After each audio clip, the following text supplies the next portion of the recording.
quero comer.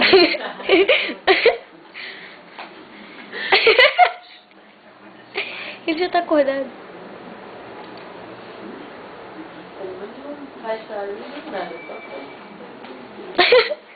Até rasguei, ele não vai parar. Não vai durar uma semana, quero falar. Ele é triste. Colocou o pincel na unha dele, ele já aprendeu.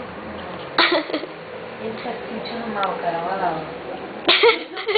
Ele vai se matar. Ele vai se matar com isso. Não vai matar.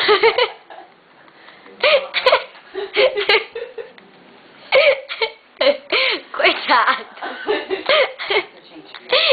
Tadinho. Cadê? Olha. Olha. Ele foi pro outro quarto. Vamos lá, vamos lá. Ele vai pular nas paredes, ele vai embora. Caraca.